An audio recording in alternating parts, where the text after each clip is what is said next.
जय गुरुदेव, जय माता जी, जय गायत्री माता। आगे गुरु गीता में वर्णित है, स्वयं से कहो शिष्यो हम। गुरु गीता की भक्ति कथा गुरु भक्तों के लिए अमृत सरोवर है। इसके अवगाहन से मिलने वाले भक्ति संवेदन गुरु भक्त साधक को सहज ही सद्गुरु कृपा का स्पर्श करा देते हैं।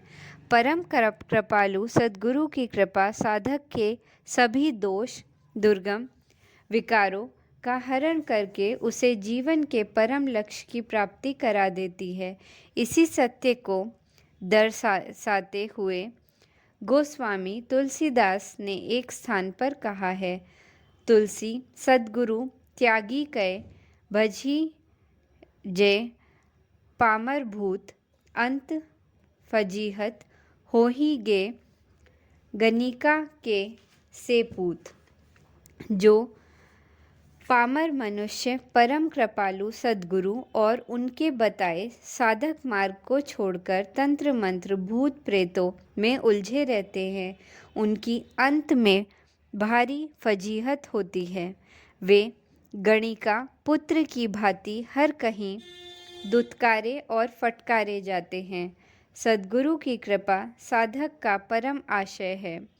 इस तत्व की अनुभूति कैसे और किस तरह हो, यही तो गुरु गीता के प्रत्येक मंत्र में उद्घाटित हो रहा है। पिछले मंत्र में भगवान सदाशिव ने जगन माता पार्वती को बताया कि गुरु चरणामृत की महिमा अतुलनीय है। गुरु प्रसाद श्रेष्ठतम है। गुरु का सानिध्य ही पवित्र काशी धाम है। गुरुदेव ही भगवान विश्वेश्वर हैं। वहीं तारक ब्रह्म हैं। अक्षयवट और तीर्थराज प्रयाग भी वहीं हैं। भगवान महादेव एक ही सत्य हैं को बार बार सुनते हैं, बताते हैं, समझाते हैं। कहीं भटको मत, कहीं उलझो मत, कहीं अटको मत। कहीं उन्हीं की शरण गहो जिन्होंने तुम्हें मंत्र का दान दिया, जिन्होंने जीवन की राह दिखाई, जो हर पल हर क्षण अपनी कृपा तुम पर बरसाते रहते हैं। इस कृपा के धारण व ग्रहण की विधि बताते हुए भगवान सदाशिव माता पार्वती से कहते हैं, सद्गुरु कृपा से अपने जीवन में भौतिक, आध्यात्मिक, लौकिक, अलौकिक समस्त विभूतियों को पाने की चाहत रखने वाले साधकों को सदा ही गुरुदेव की छवि का स्मरण करना चाहिए। उनके नाम का प्रतिपल प्रतिक्षण जप करना चाहिए। साथ ही गुरु आज्ञा का जीवन की सभी विपत्तियों के बावजूद संपूर्ण निष्ठा से पालन करना चाहिए। अपने जीवन में कल्याण कामना करने वाले साधक को गुरुदेव के अतिरिक्त अन्य कोई भावना नहीं रखनी चाहिए। गुरु के मुख में ब्रह्मा का वास है, इस कारण उनके मुख से बोले हुए शब्द ब्रह्म वाक्य ही हैं। गुरु कृपा प्रसाद से ही ब्रह्म की प्राप्ति होती है। परम पतिव्रता स्त्री जिस तरह से सदा ही अपने पति का ध्यान करती है, ठीक उसी तरह अध्यात्म तत्व की अभिप्सु साधक को अपने गुरु का ध्यान कराना चाहती है।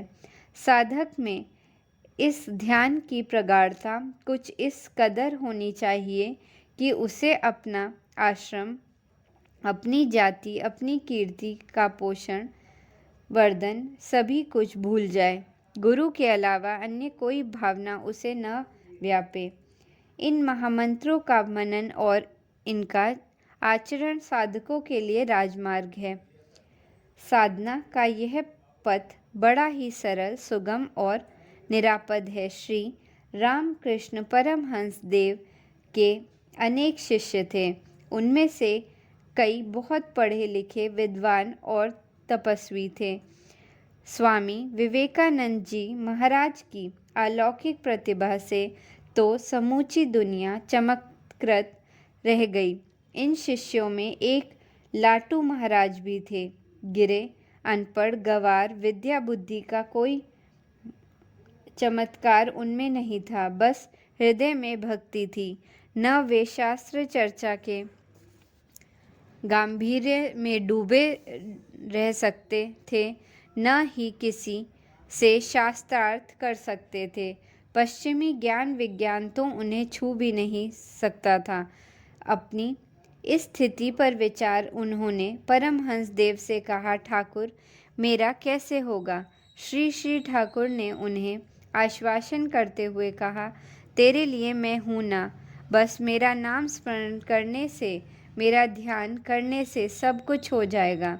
तब से लाटू महाराज का नियम बन गया, अपने गुरुदेव श्री रामकृष्ण परमहंस का नाम स्मरण, उन्हीं का ध्यान और उनकी सेवा। ठाकुर की आज्ञा ही उनके लिए सर्वस्व हो गई। यह सब करते हुए उनके जीवन में आश्चर्यजनक आध्यात्मिक परिवर्तन हुए।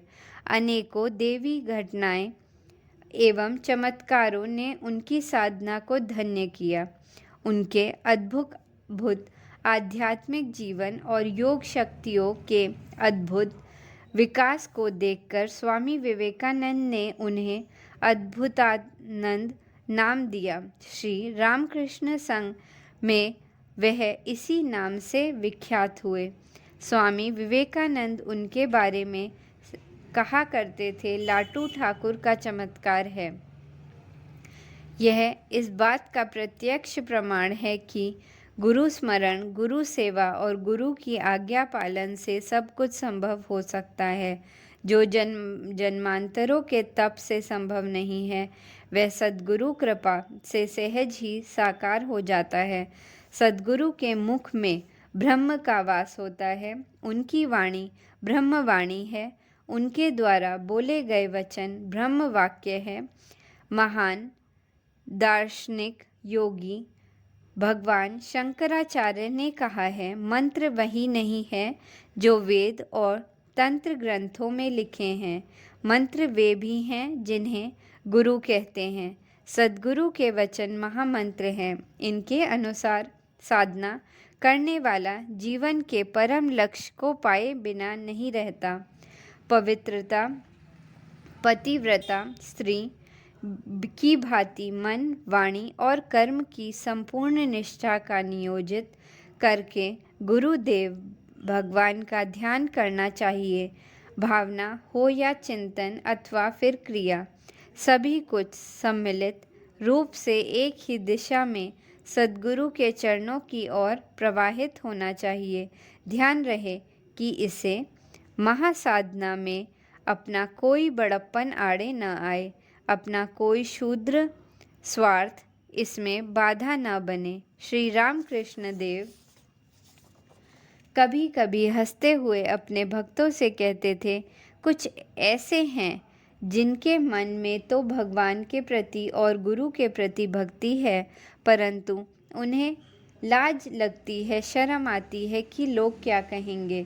आश्रम एवं कुल की झूठी मर्यादा, अपनी जाति का अभिमान, यश, प्रतिष्ठा का लोभ उन्हें गुरु की सेवा करने में बाधा बनाता है।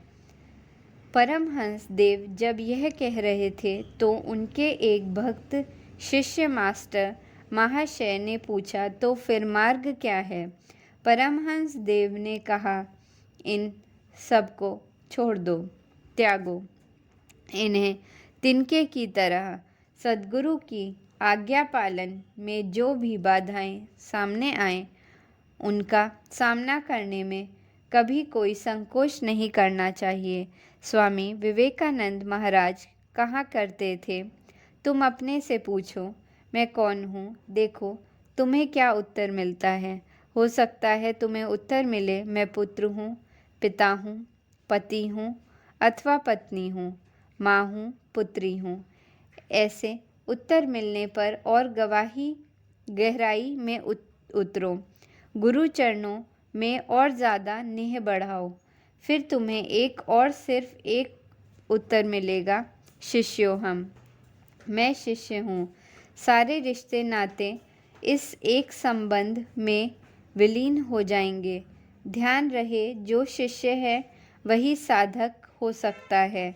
उसी में जीवन की समस्त संभावनाएं साकार हो सकती हैं और जो सच्चा शिष्य है उसके सभी कर्तव्य अपने गुरु के लिए हैं। ऐसे कर्तव्यनिष्ठ शिष्य को सद्गुरु कृपा किए किस रूप में फलती है, इसका बोध भगवान भोलेनाथ ने गुरु गीता के अगले मंत्रों में कराया है। जय गुरुदेव।